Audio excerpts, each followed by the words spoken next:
Ayun ako tinatawag ka ng Panginoon. Amen. Ayun na, wala na po. Pwede na. Bakit, ma'am? Dito kayo, ano mo may biyaya. Halika dito. Ma'am, dito na. Ako pa kami dito, ma'am. Tayo po yung aming pangyayan ni Hindi ko alam na kasama Ano? na yan. At magandang gabi. Tayo pa siguro magsimula na, no? At seryoso po sana tayo sa gawain ng Panginoon. At Hindi mo kayo patalun. Siya ni life and full magiging na oras sa... kaya tayo po muna siguro umawit. No, awitin po natin sa... Kay buti-buti mo Panginoon.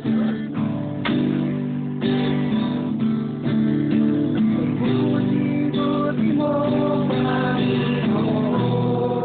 Sa lahat ng oras. Sa lahat ng oras. Sa bawat araw. Sa bawat araw. Ika'y laging tapat at mahal. Ang iyong kaway magpasawalang hanggan. Minsan pa kay buti-buti mo. Kay buti-buti mo, Panginoon. Sa lahat ng oras, sa bawat araw, ika'y laging tapat at mahal. Ang iyong kaway magpasawalang hanggan. Pinupuri, pinupuri, sinasambag ka. Dakilang Diyos at Panginoon. Tunay nga ika'y walang katulad. Tunay nga ika'y di magbabago. Sa'y buti ng Diyos sa ating pinagmamahal. Pinupuri, pinupuri, sinasambag ka. Dakilang Diyos at Panginoon. Tunay nga ika'y walang katulad. Tunay nga ika'y di magbabago. Sa'y buti ng Diyos sa ating pinagmamahal. Sa'y buti ng Diyos sa ating pinagmamahal. Ano pa po ang ating chairman sa panimulang panalangin? Dakilang Ama, makapangyarihan, Yesu Cristo. Tunay na napakabuti mo po sa bawat buhay namin. Lord, harap kami sa oras na ito na hihingi po kami ng tawad sa iyo, Panginoon. Nakasakit mang kami sa aming kapwa, sinatan din, Lord. Hinihiling po namin sa iyo kapatawaran. Alam po namin, Panginoon, ito ang Diyos namin. Walang iba kundi kayo po, Panginoon. Alam namin, Panginoon, ito nangyari sa oras na ito, Lord, na nagkatikong-tikong po kami. At ay mga salita na pag-aralan na sa oras na ito, Panginoon, bigyan mo po kami ng kaalaman, makaunawa sa iyong salita, Panginoon. Sa bawat sa nandito, Lord, salamat po sa pag-iingat mo po. Nakarating po sila gawain na ito, Panginoon. Lord, ikaw ang kasama namin. Sa oras na ito, Panginoon, pinagkakatiwala po namin kayo sa lahat ng bagay sa bawat buhay namin. Sa bawat pamilya namin, kung nasaan sila, Lord. Sa iyo na po bahala sa kanila, Panginoon. Thank you, Jesus. Thank you, Lord. Amen. Kaya patuloy po natin po rin ng Diyos sa oras po ito. Yes, glory Lord. Hallelujah. Hallelujah, Lord. Enthroning your glory. Enthroning your glory. Floating in white. Your eyes turn with fire shining bright. The 420 elders kneel around your throne, casting forth their crown at your feet. I own at your splendor in the glory of your throne. I lift my voice in worship to meet your glorious Lord. You are my King.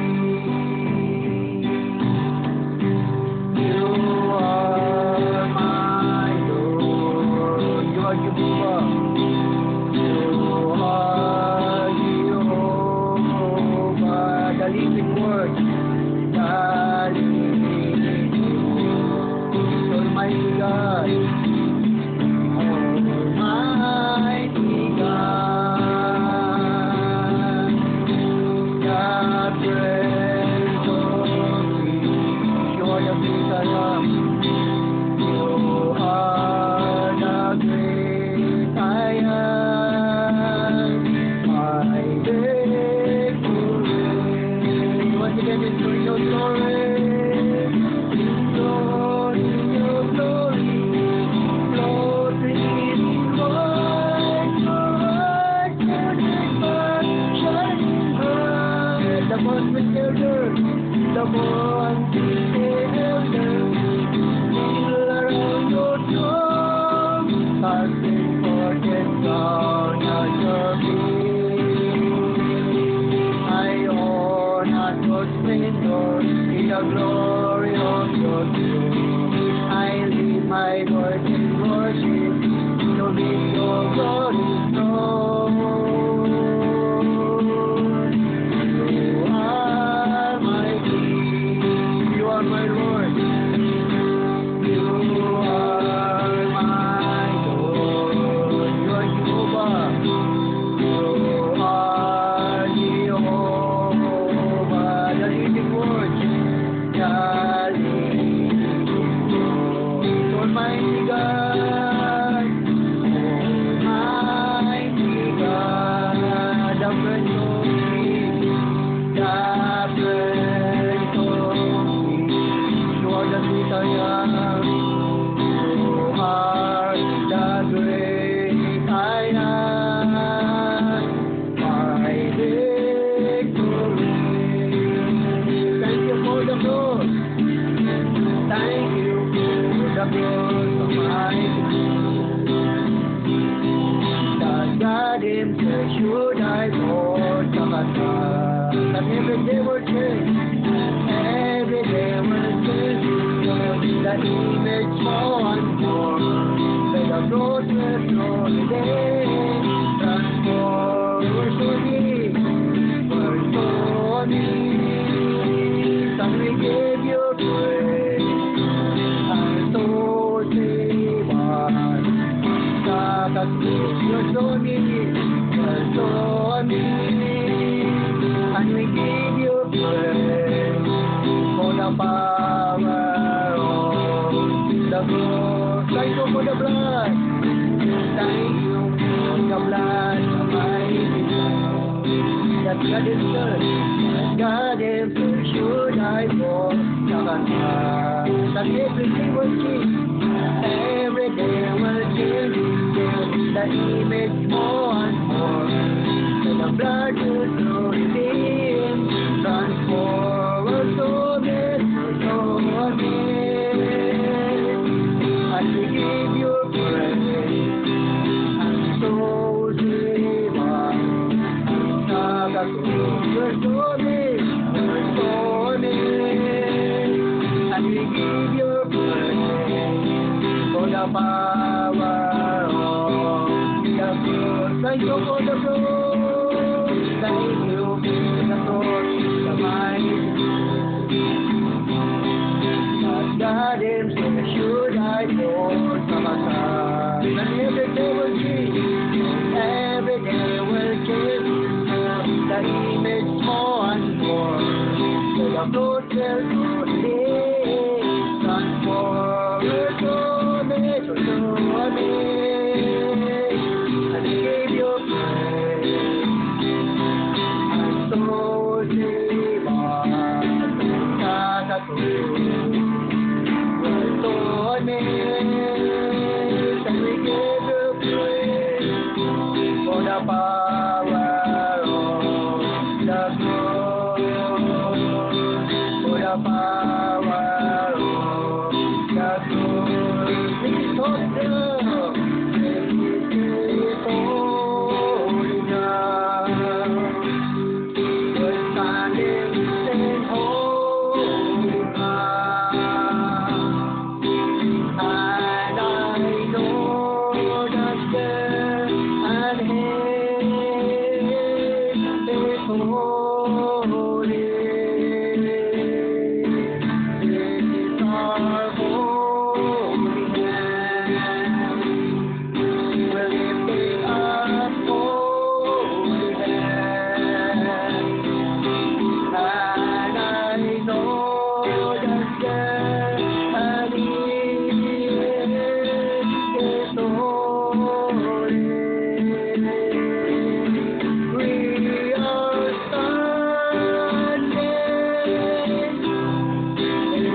Salamat Panginoon sa Espiritu Diyos.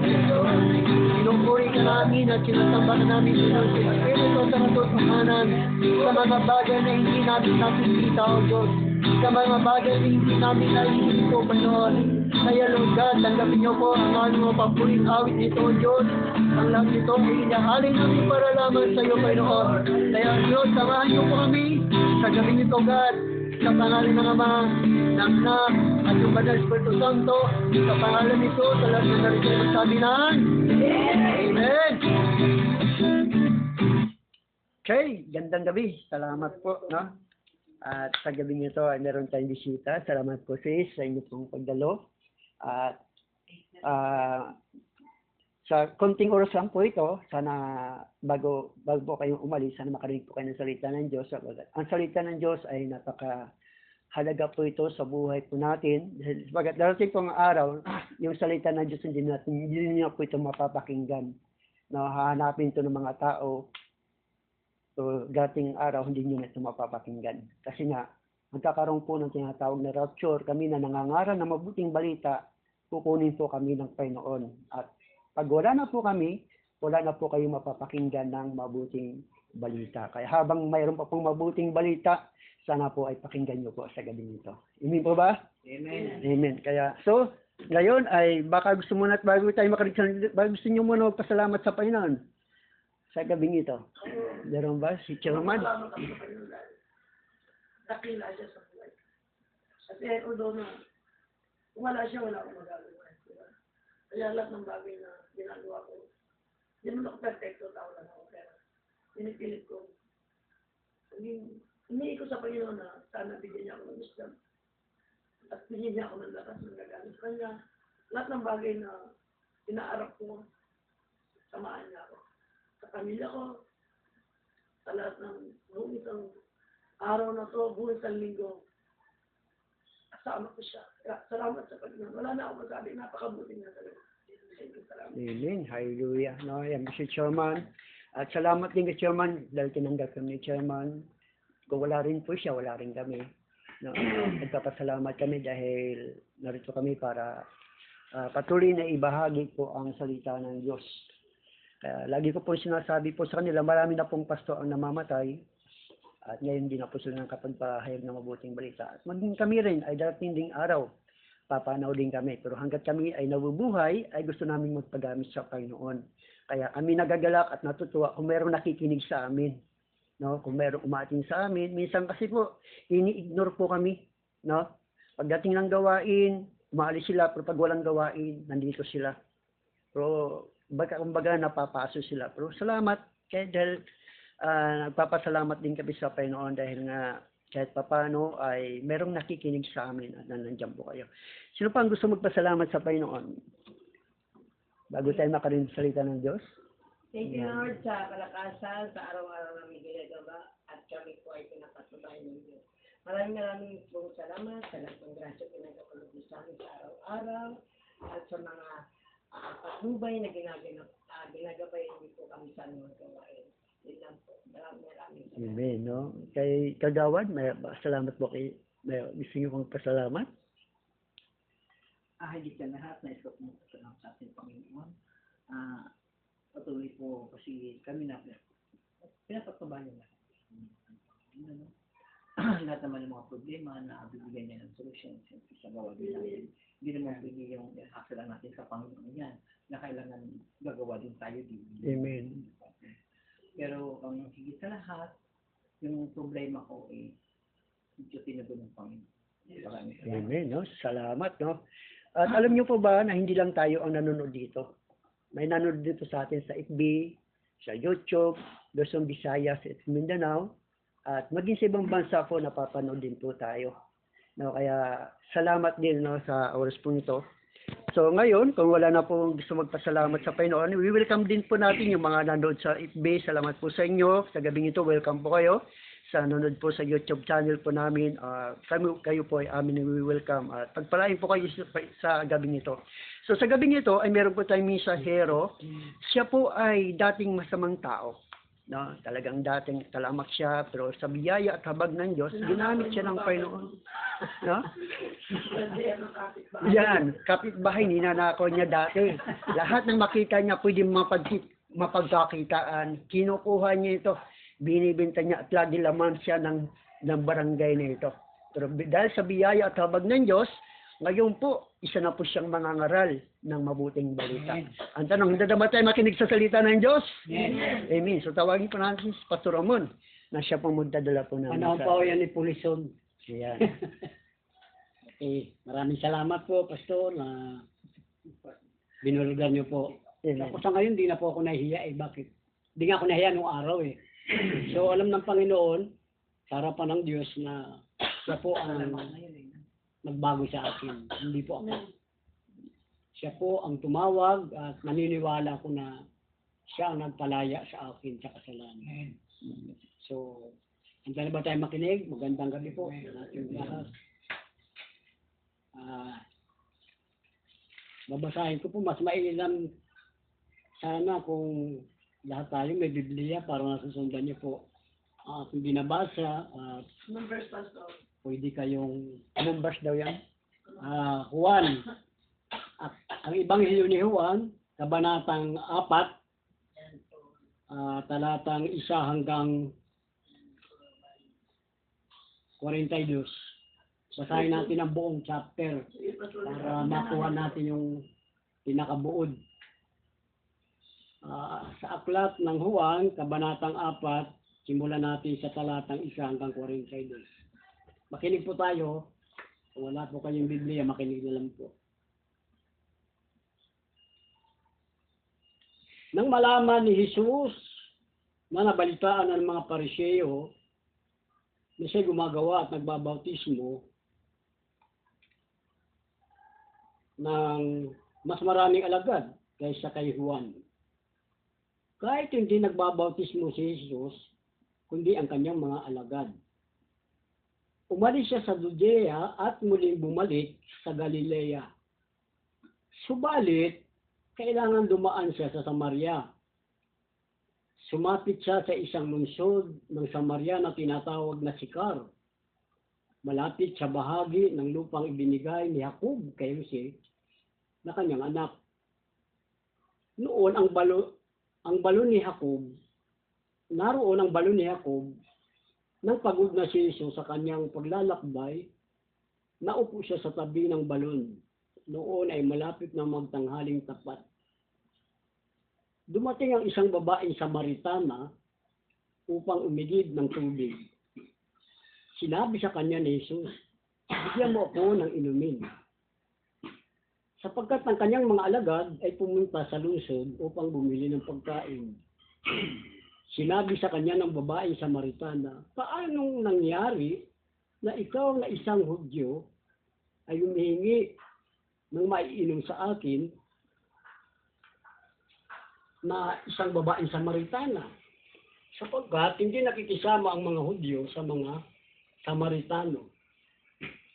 Sumagot si Jesus, kung nalalaman mo ang kaloob ng Diyos at kung sino ang sa iyo'y nagsasabi, bigyan mo ako ng inumin, ikaw ay hihingi sa kanya, at ikaw ay bibigyan niya ng tubig ng buhay. Sinabi sa kanya ng babae, Ginoo, wala kang pansalok ng tubig, malalim ang balon. Saan ka ngayon kukuha ng tubig na buhay? Di ka bang dakila kay sa aming amang si Jacob, na sa amin nagbigay ng balon, at dito uminom siya, pati ang kanyang mga anak, at ang kanyang mga hayop? Sumagot si Jesus sa kanya, ang bawat umiinom ng tubig na ito ay muling mauuhaw. Subalit ang sino mang umiinom ng tubig na aking ibibigay ay hindi na mauuhaw magpakailanman. Ang tubig na aking ibibigay sa kanya ay magiging bukal ng tubig tungo sa buhay na walang hanggan. Sinabi sa kanya ng babae, Ginoo, bigyan mo ako ng tubig na ito upang ako hindi na mauhaw o pumarito man upang umigib. Sinabi sa kanya ni Jesus, umalis ka na. Tawagin mo ang iyong asawa at bumalik ka rito. Ang babae sumagot sa kanya, wala akong asawa. Sinabi sa kanya ni Jesus, tama ang sabi mo, wala akong asawa. Sapagkat nagkaroon ka na ng 5 asawa at ang kinakasama mo ngayon ay hindi mo asawa. Totoo ang sinasabi mo ito. Sinabi sa kanya ng babae, Ginoo, nakikita kong ikaw ay isang propeta. Sumamba ang aming mga ninuno sa bundok na ito. Ngunit, sinasabi ninyo na ang lugar na dapat pagsambahan ng mga tao ay sa Jerusalem. Sinabi sa kanya ni Jesus, babae, maniwala ka sa akin. Darating ang oras na yung sasambahin ng Ama, hindi sa bundok na ito, sa Jerusalem. Sinasamba ninyo ang hindi nyo nakikilala. Sinasamba namin ang nakikilala namin, sapagkat ang kaligtasan ay mula sa mga Hudyo. Subalit dumarating ang oras at ngayon na nga, nasasambahin ang tunay na sumasamba ang Ama sa Espiritu at katotohanan, sapagkat tinahanap ng Ama ang gayong mga sumasamba sa Kanya. Ang Diyos sa Espiritu at ang mga sumasamba sa Kanya ay kailangang sumamba sa Espiritu at katotohanan. Sinabi ng babae sa kanya, nalalaman ko na darating ang Mesiyas, ang tinatawag na Kristo. Pagdating niya, ay pahayag niya sa amin ang lahat ng mga bagay na sinabi sa kanya ni Jesus. Ako nga iyon, ang kumakausap sa iyo. Nang oras na yun ay dumating ang kanyang mga alagad, sila'y nagtaka na siya nakipag-usap sa babae. Subalit walang nagsabi ano gusto mo o bakit ka nakipag-usap sa kanya. Kaya tiniwan ng babae ang kanyang banga ng tubig at pumunta sa lungsod. At sinabi sa mga tao, halika kayo, tingnan ninyo ang isang tao na nagsasabi sa akin ng lahat ng mga bagay na aking ginawa. Ito na nga kaya ang Kristo. Lumabas sila sa lungsod at pumunta sa kanya. Samantala, hinimok siya ng kanyang mga alagad, Rabay o Rabi, sabing guro, kumain ka. Subalit sinabi niya sa kanila, ito ang susing talata natin ha, talatang 32, subalit sinabi niya sa kanila, ako'y may pagkain na hindi niyo nalalaman. Kahit sinabi ng mga alagad sa isa't isa, may nagdala kaya sa kanya ng pagkain. Sinabi sa kanila ni Jesus, ang pagkain ko ay gawin ang kalooban na nagsugo sa atin at tapusin ang kanyang gawain. Pagpalain po ang salitang ito na ating pag-aaralan bilang ito'y magiging kalakasan ng ating pananampalataya at kalakasan ng ating kaluluwa. Subalit bago natin ipayag, tayo po ay manalangin. Dakilang Diyos, Ama naming makapangyarihan sa lahat, tunay nga na ang gabi ito ay hindi nagkataon lamang o aksidente. Hindi naniniwala kami na ito'y kalooban mo na kami ay magkakasama-sama, nakakatipon-tipon dito sa barangay hall, ng pangunguna ng aming minamahal na si Chairman na si Elinita Reyes. Yes, Lord. Narito kami, Panginoon, upang tugunin ang iyong paanyaya, mapakinggan ang iyong mga salita. Na maaring ito din ay paraan na kami ay tinuturuan mo sa bawat pangyayari sa buhay namin na mayroon kang layunin sa bawat individual na kalagayan namin, Panginoon. Naniniwala kami, Panginoon, na ang lahat ng bagay na kapag kayo ang aming sentro ng usapan, meron kaming pagpapalang espiritual, pagpapalang anuman, Panginoon, na ipagkakaloob mo sa amin. Kaya naman, sa mga oras na ito, Panginoon, samahan niyo po ang inyong lingkod na walang kabuluhan, na hindi ang aking kahinaan kung siyang makita at marinig, kundi itago mo po ako. Turuan mo po ang kanyang bibig na may pahayag niya ng maluwalhati at katotohanan na ang iyong mga salita, Panginoon, ay siyang magiging kalakasan namin, Panginoon, sa bawat araw. Salamat po, Panginoon. Una, humihingi po kami ng kapatawaran sa buong maghapon na ito kung kami may nasabi, naisip, nagawa, na ito hindi kalugod-lugod sa harapan mo. Sa halip di po kami, di namin kayo pinangungunahan o niutusan man, turuan mo po ang aming puso, tulad ng sinasabi ni Propeta Jeremiah, na ang aming puso ay likas na sinungaling at mandaraya, kung paano mo po tinuruan ang inyong lingkod na si Haring David, bagamat siya'y tinaguriang malapit sa puso mo, hindi siya nakaligtas sa kasalanan sa kamay ni Bathsheba at sa kamay ni Uriah. Paano pa kaya kami, Panginoon, na ang iyong biyaya at awa lamang ang nananalaytay sa aming kaluluwa at buong pagkatao? Mangyari po ang kalooban mo, Panginoon. Isa gayon, ang bawat kalooban mo, anuman ang iyong layunin, ay aming masunod ito ayon sa iyong awa. Maraming salamat po, Panginoon. Ito po ang aming panalangin sa pangalan ni Jesus. Amen. Papamamagatan ko po ang ating pag-aaral na ang sekretong pagkain ni Kristo. May 3 puntos po tayo. Una, ang pakay. Pangalawa, ang mga elemento ng pagkain ni Kristo. Pangatlo, ang dulot nito. So, balikan po natin ang ating Kristo.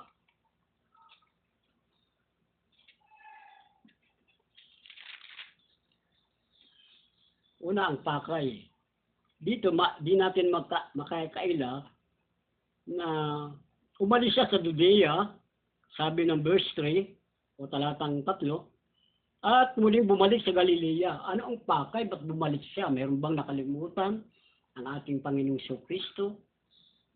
Sabi kasi ng talatang 3, umalis siya sa Judea at muling bumalik sa Galilea. Sabi ng talatang 4, subalit, ibig sabihin ng salitang subalit, mga kapatid, may pagbabago. darapuat, subalit,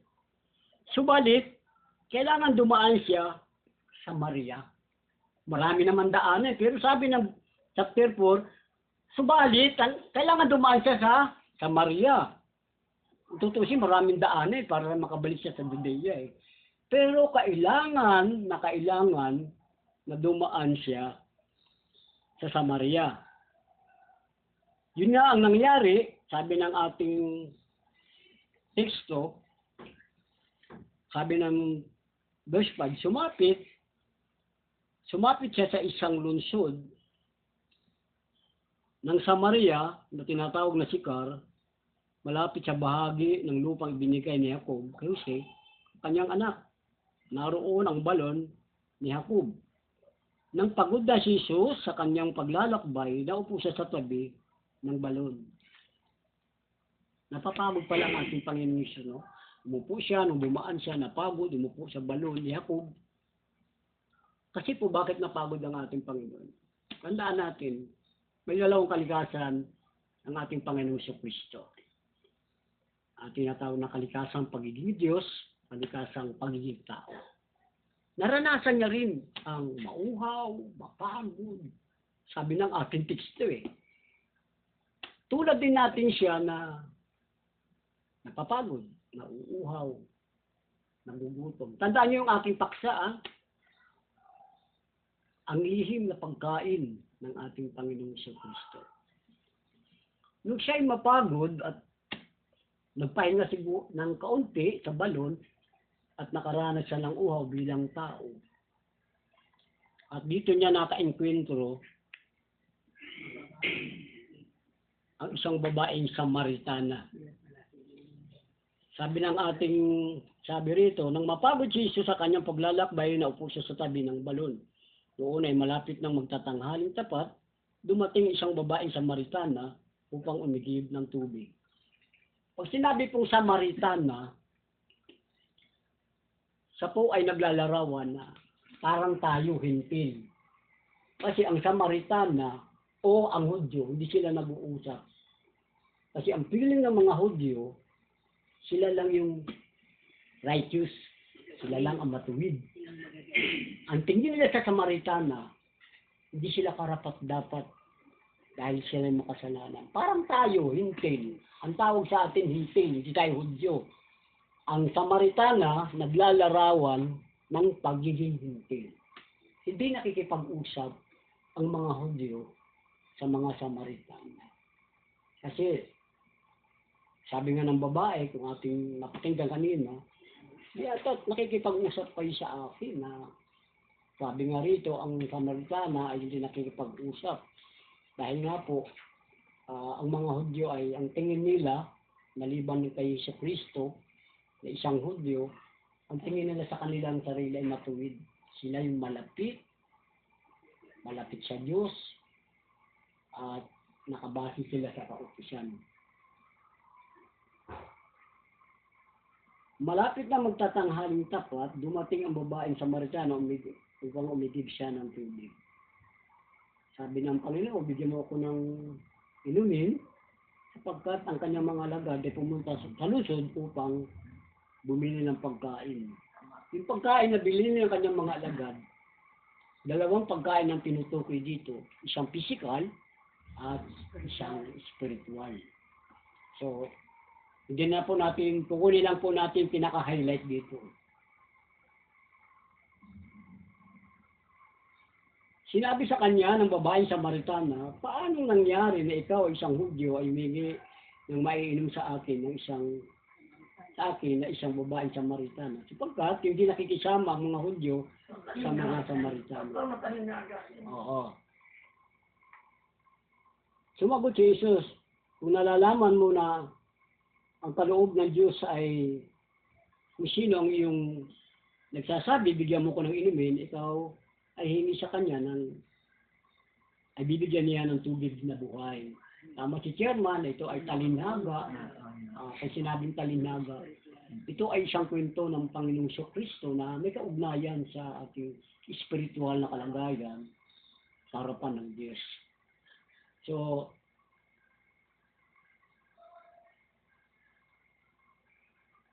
Sabi ng babae, dito na tayo para di tayo tagal, alam ng Panginoong Kristo na ang kausap niya sa Samaritana, hindi makapagtatago ng mga lihim na itinatago.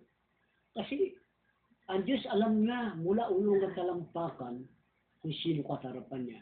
Kasi sabi ng Panginoon, tawagin mo ang iyong asawa.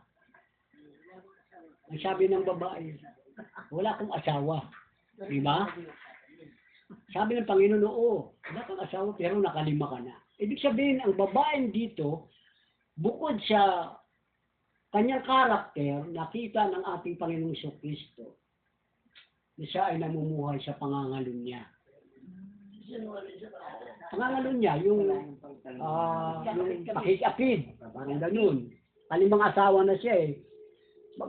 Ang babae nagtataka, paano niya nalaman na nakalimang asawa na ako at ang kinakasama ko ngayon ay hindi ko asawa. Mga kapatid, sa mata ng Diyos, ang isang mag-asawa na nagsasama sa isang bubungan na walang batbatang Diyos, kasalanan po yun. Isa po yun na nakita ng Panginoong Kristo. Pero ang purpose dito, ang ating punto, ang pakay. Hindi kawalan sa ating Panginoon kahit yung babae na yan. Ito, napakagandang aral nito.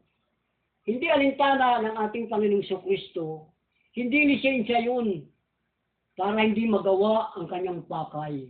Dahil una, marami naman dadaanan eh. Bakit dumaan siya sa Maria? Kasi ang pakay doon yung babae. Ang babae yung Samaritana. Okay, tuloy natin ha.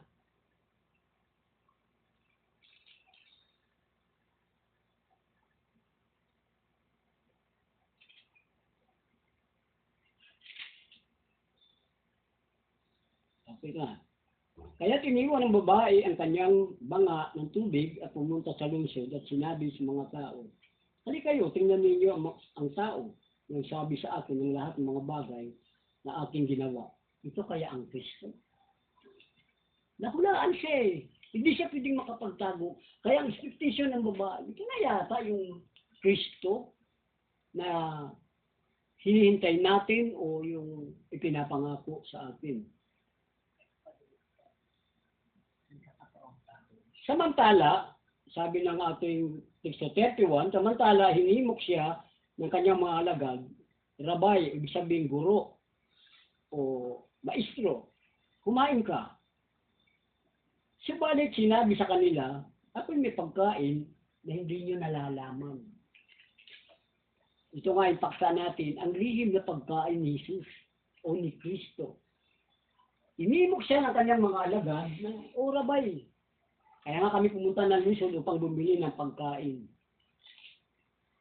Hinimok siya na kumain. Pero ang sagot ng ating Panginoon, salit na magpasalamat siya, ito ang sinabi niya. Subalit sinabi nila sa kanila, ako'y may pagkain na hindi niyo nalalaman. 33. Kaya sinabi ng mga alagad sa isa't isa, may nagdala kaya sa kanya ng pagkain? Hindi napapansin, nung inalok nila ang Panginoong Kristo, alam nilang kumakain dahil nagkatawang tao, nasa laman ang ating Panginoong Kristo, hinimok nilang kumain, pero iba yung response ng ating Panginoon. Isida, salamat, o sige, kakain ako, gutom ako. Ito yung response ng ating Panginoon sa verse 32.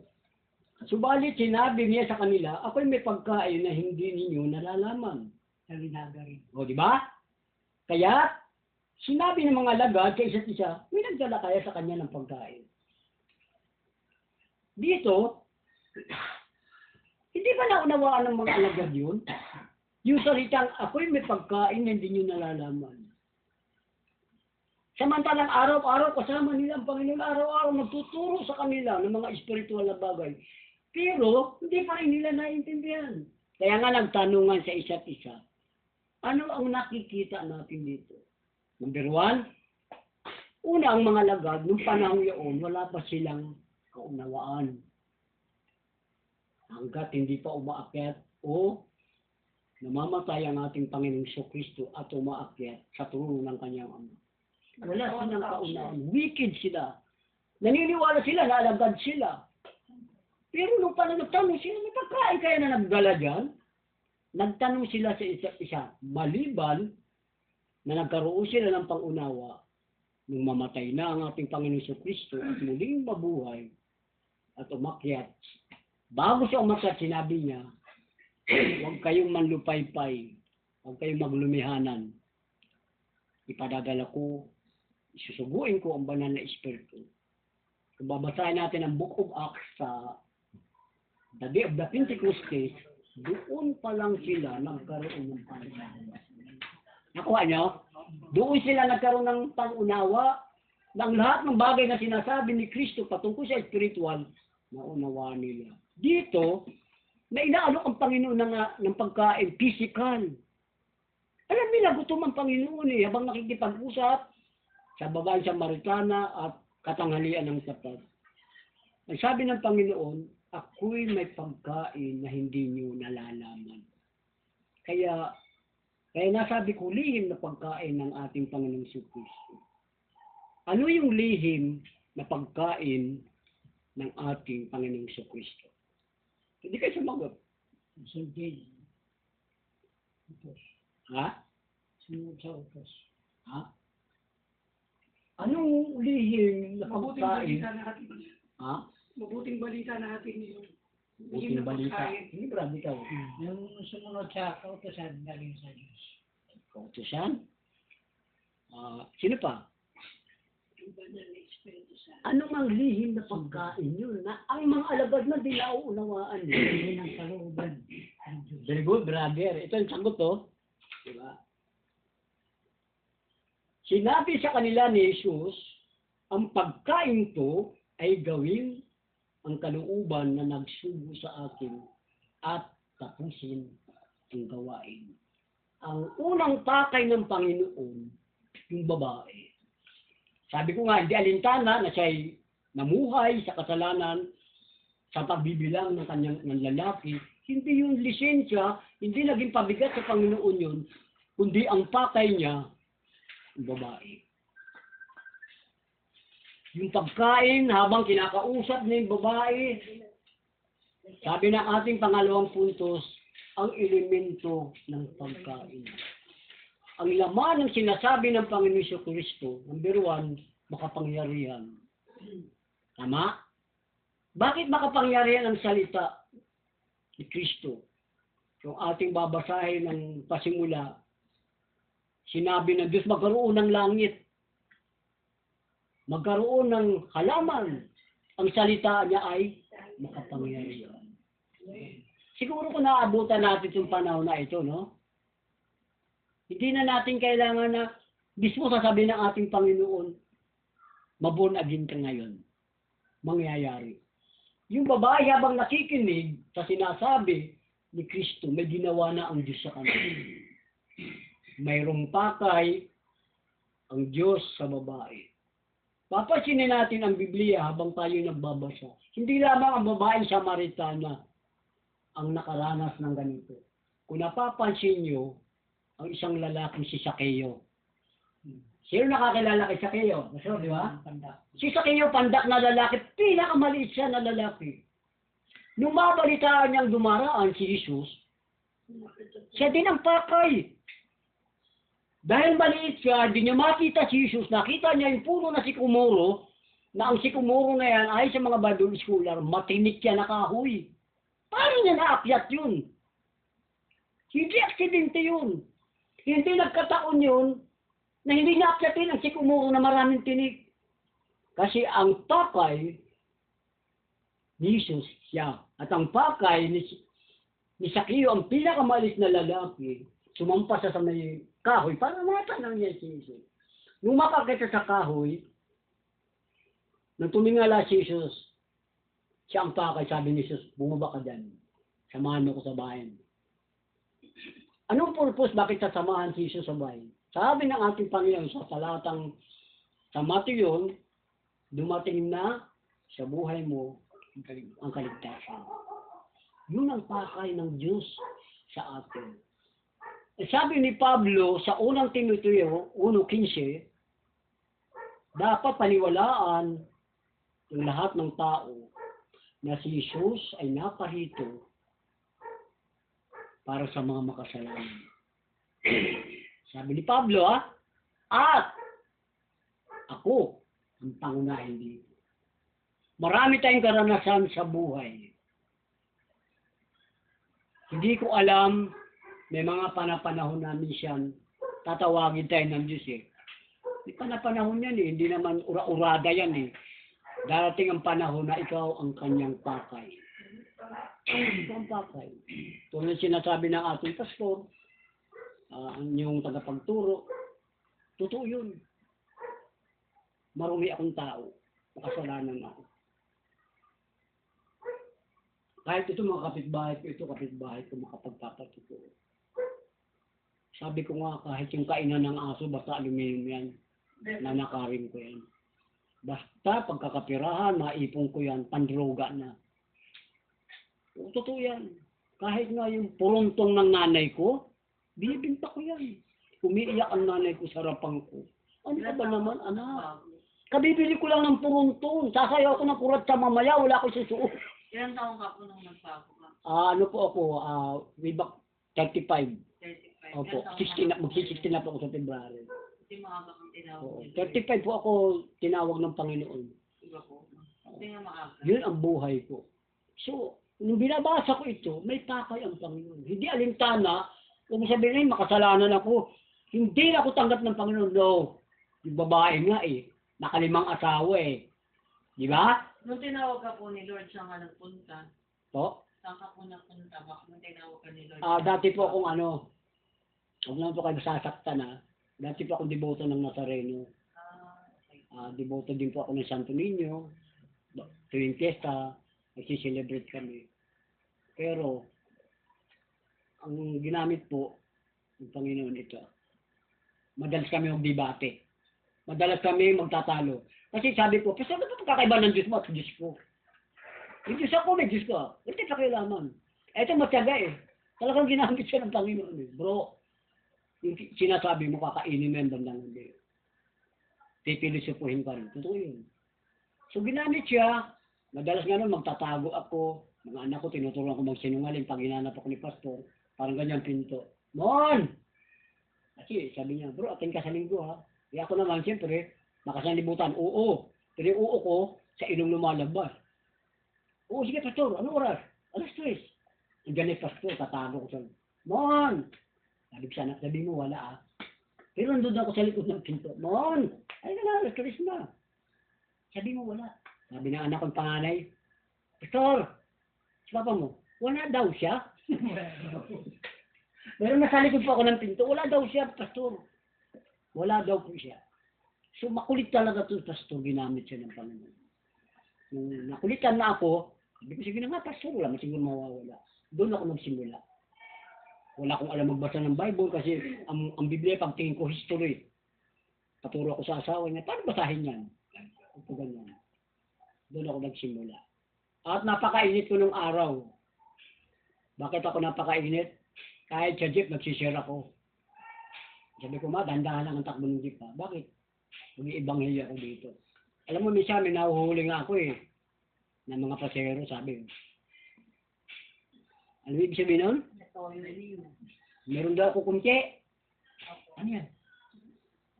Sabi ko, okay lang yun. Hindi man ako ginaganyan yun. Yung Panginoon naman. Mainit ako noon kahit sa bus. Mga kapatid! Makinig tayo ng ating nasalita. Ganun ako kainit.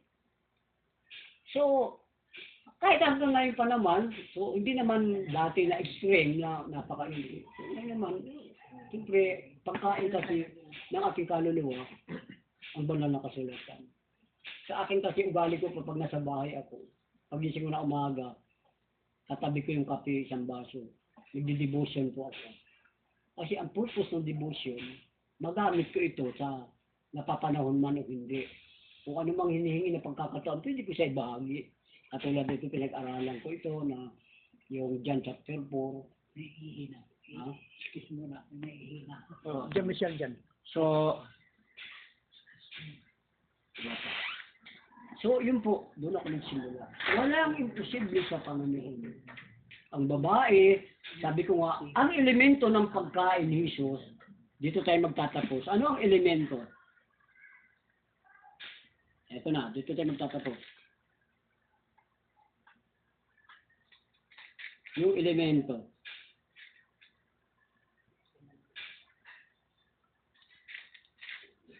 Dito po, ito. Ito ito ang elemento ng salita ng Panginoon.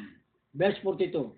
Sinabi nila sa babae, ngayon sumasampalataya kami, hindi dahil sa iyong sinabi, sapagkat kami mismo ay nakarinig at nalaman namin ito ang tagapagligtas ng sanlibutan. Sabi ng Roma 10:17, ang pananampalataya ay nagbubuhat sa pakikinig. Ang pananampalataya nagbubuhat sa pakikinig at ang pananampalataya ito ay regalo ng Diyos. Wala tayong pananampalataya. Hindi natin kayang mag-produce ng pananampalataya. Kundi ang pananampalataya, regalo ng Diyos. Tandaan natin mga kapatid, pag ang Diyos nagregalo ng pananampalataya, may palaman yan. Ano ang palaman ng pananampalataya? Number 1, kaalaman. Pangalawa, pagtitiwala. At ang elemento ng pagkain ni Jesus, habang sinasabi niya sa babae, ang babae mismo nakatagpo ng kaligtasan. Sa atin, sa gabing ito, habang tayo nabubuhay sa sanlibutan, ano ang ating top priority? Ano ang pangunahin natin prioridad? Sabi ng ating teksto, ang prioridad ng ating Panginoon ay gawin ang kalooban na nasugo sa Kanya. Sa ating ba, ang top priority ba natin ay gawin ang kalooban ng Diyos? O iba ang priority natin? Ibig sabihin mga kapatid, naibabahagi pa ba natin ang salita ng Diyos sa ating mga anak, kamag-anak, kaibigan? Ito yung pagkain na lihim ng ating Panginoon na ibinabahagi kanino man. Tulad na isang babaeng Samaritana. Nawa, isipin natin ang ating top priority. Ano ba talaga ang ating prioridad? Ang pagkain pisikal, normal yan Pero ang the best, yung sundin natin ang kalooban ng ating Amang sa langit. Magbahagi tayo. Nasa tabi na natin yung mga tao na maaaring hinipo ng Diyos ang kanilang puso.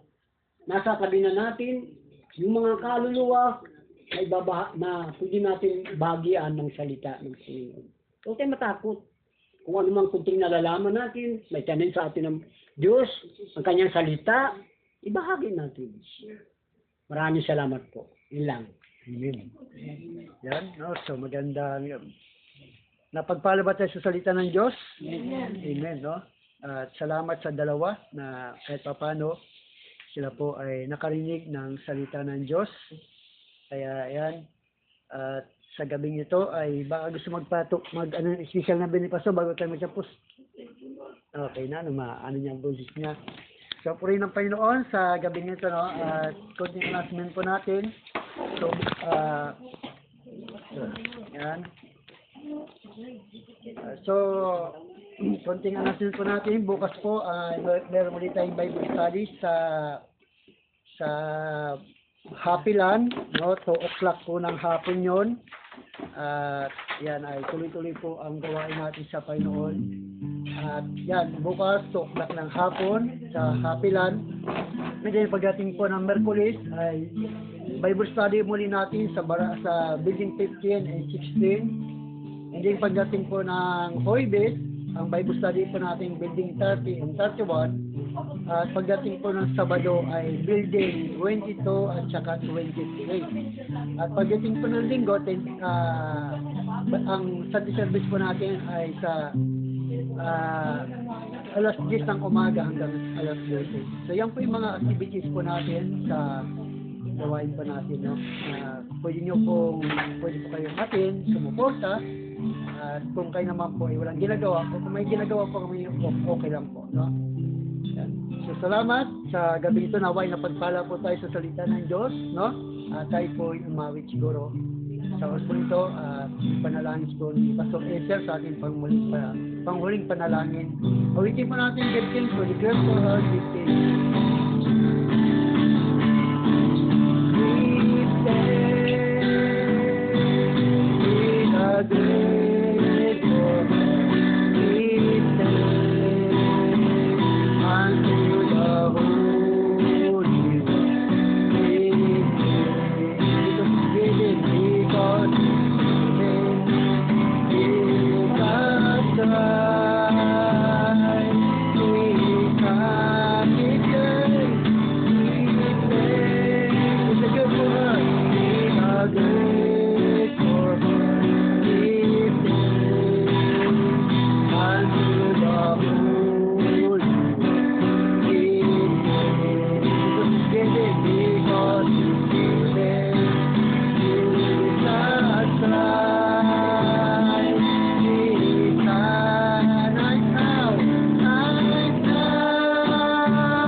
Panginoon. Hallelujah, Lord God. Thank you for this great opportunity, Lord. We heard the word that you had given to us right now, Father God, Lord. I lift up to you, Lord God, that you continue to bless the word in every heart that's listening, Lord God. Father, Lord, shield us by your precious blood, the blood of Jesus that died on the cross. Hallelujah. In the name of the Father, and of the Son, and of the Holy Spirit. In Jesus' name, everybody say Amen. Amen. Okay, salamat. Ito po ang ating gawain.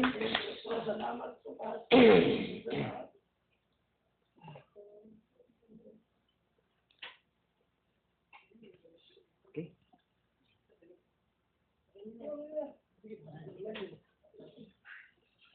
Ako may kumain na kami. Hindi pa yung ulam namin sa kampuni. Ano tayo, hindi ka tayo. Punta tayo. Ikaw na muna yung mulong. Saan ka pumunta? Hindi na akong mulong. Sino ba pa kayo mo? Mag-service sa mulong, hindi ka lang sa mga pinto. Sa mulong, nandito ka na. Gusto na nga natin. Nagwa ka na lang yan. Apa? Bukas kagilan.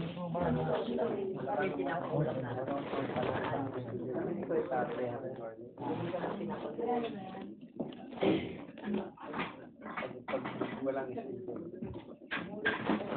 Mayroon, 10 simbahan kasi sa Dito naman sa building sa building, dito sa Aroma, meron tayong Mercury, meron tayong may center.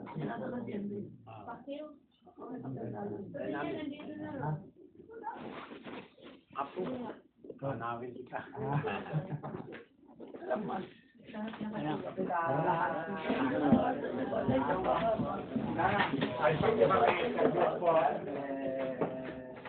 Salamat po.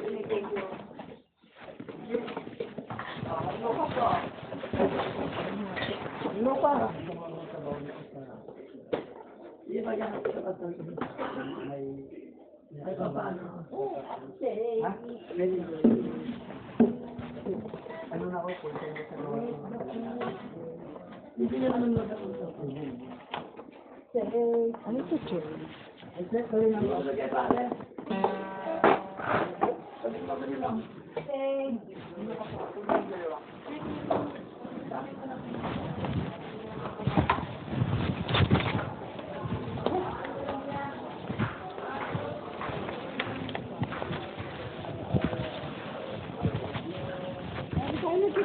Mali pala ng ano pangalan ng ano. Iba yung nagbigay sa atin. Sinabi sa akin ng misis ko, tumawag sa kanya. Ano yung bigay? Ibang ano, ha? Iba. Ba, Tira mo dyan sa ano, cellphone mo. Yung pinasa ko sa inyo. di pa rin yung nakontak natin. Iba. Hindi mo malang tinignan. Di ba sabi ko, tama ba? Sabi ko, pakita ko sa iyo. Hindi ko rin pinabayaan sabi ko, okay na yun. Pero heritage, di ba heritage? Hindi ba God's heritage? Wala. Nandiyan ka. Mali nga eh. Ayun lang, nandiyan. Di naman sa poll. Yung messenger.